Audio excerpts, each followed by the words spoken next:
Ang gawa mo. Ang gawa ng bebe. Ha? Laki-laki na ng bebe. Oh. Oh, si Ate Lovely. Oh. Saan ka galing? Oh, laki-laki na eh. Dalagan-dalaga na ang bebe. Nasaan ang boyfriend mo? Ha? Pakilala mo ang lulo sa boyfriend mo. Ha? Grabe naman yun si Ate Lovely. Oh, ganda-ganda oh. Ganda-ganda eh. Nagkasakit yan nung last week. Ilang araw ding hindi kumain si Ate Lovely, pero ngayon malakas na. Ang sikreto lang pala ng para lumakas ang baby na ito eh nagkuha ako ng malunggay dyan sa labas, tapos pinakuluan ko, ayun, tapos pinainom ko sa kanya yung malunggay, yung lumakas na ang baby. Nung ganda-ganda naman ang baby eh.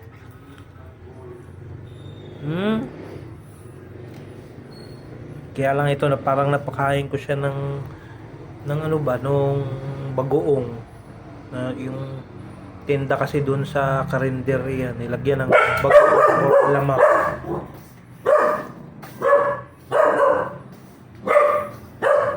Namely,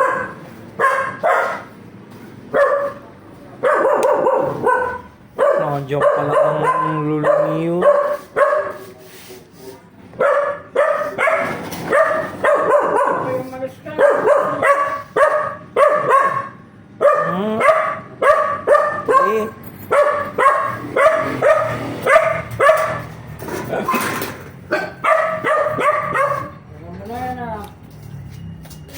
Di sino yan? Tumigil dito sa tricycle kanina. Ha? Tumigil na tricycle. Oh, sino kaya yun? At ako, pakaya pinagpaka. Ay, sa kanila yan. Tigil mo na natin din. Di sino yan? Wala na, sa bukid ako. Baka bukas mag-ako na naman ako sa bukid. Pasok na Liz sa loob. Lagay mo din eh. Dito mo ilagay. Li.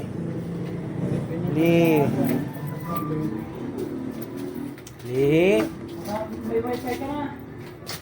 Meron. Li. Nakabili ka ka? Nakabili ka na rin? Nang. Sa hardware? Saan ba kayo sa hardware na yun? Eh? Saan ba hardware? Ay, sa hardware na yun. Sa ano yan? Sa... Dapat ka na pinilisang na nag-isa amin ko. Oh. Dapat ka na makakabalik na. Maraming plywood naman ako. Oh. Pwede pa naman yun. Li. Hindi panibago sirig, panibagong pinta. Gama ko lang. Lolo Mio naman yan.